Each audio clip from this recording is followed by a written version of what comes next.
Les habitués de la rue Saint-Antoine de Watt auront remarqué que depuis quelques mois, là où il y avait une friche à l'abandon, une maison médicale sort de terre. C'est le regroupement de professionnels de santé qui est à l'origine de ce projet. En fait, avec Maude Fauvarc, une amie de longue date avec qui j'ai fait mes études, on avait toujours dit qu'on s'installerait ensemble parce que un peu la même façon de travailler, la même façon de voir les choses. Et donc on a entre guillemets prospecté parce qu'on habite plus tout à fait dans le même secteur et voir est-ce qu'il y avait un endroit où pas trop loin de chez l'une, de chez l'autre, où on pouvait s'installer. Et en fait, on est arrivé sur la commune de Watt où on a vu qu'il y avait des médecins, mais qu'il allait avoir des départs en retraite. Et donc on s'est rapproché de la mairie. Et puis la mairie nous a mis en contact avec le pharmacien dans un premier temps, et puis tout est parti de là. Les rencontres, la volonté de chacun et les nécessités du territoire s'additionnent. Le projet prend corps. C'est l'agence Envergure Architecte à Arques qui réalise le projet sur une méthode de conception ouverte et partagée qui rend le client directement acteur dans l'élaboration de son projet. Une fois l'organisation spatiale et fonctionnelle établie, le cabinet d'architecture a consulté les entreprises, négocié les marchés de travaux et lancé le chantier, suivi de près, de façon hebdomadaire, pour livrer un bâtiment fini dans les toutes prochaines semaines.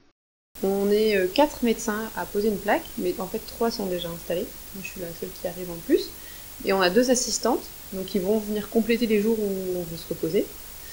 Et puis 4 kinés, 5 infirmières, qui sont aussi déjà des professionnels installés sur le village. Par contre, en nouveaux arrivants, on va compter une ostéopathe, une psychologue, une orthophoniste, et j'espère que j'ai oublié personne.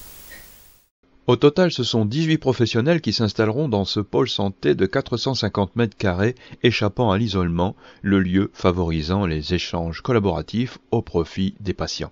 C'est aussi pour ça qu'une maison médicale nous permettait de travailler tous ensemble. Et donc dans cet objectif-là, on a écrit des projets de soins avec un cabinet de conseil qui ont été référencés à l'ARS.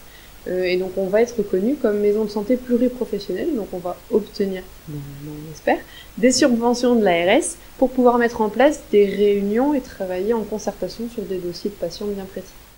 Au-delà de l'intérêt médical, cette réalisation, suivie par l'équipe communale de Watt, devrait revitaliser l'activité économique de la commune, selon le maire Daniel Descott. Ça va rassurer la population de pouvoir être soignée, la population de Watt, mais la population également des communes environnantes. Donc oui, c'est un plus parce que ça va amener des flux de patients pour l'économie locale. Et moi, en tant qu'élu, j'en suis ravi. C'est une chance inouïe pour notre commune. Effectivement, on a été bien accueillis, bien aidés. C'est la communauté de communes qui prend en charge le parking. C'est un partenariat public-privé. Donc c'est vrai que voilà, nous on a monté les murs ensemble. Donc on compte sur tous les organismes autour de nous pour nous aider à terminer à temps et pouvoir démarrer en janvier comme on l'espère. Pour les premières consultations, rendez-vous donc en janvier 2018.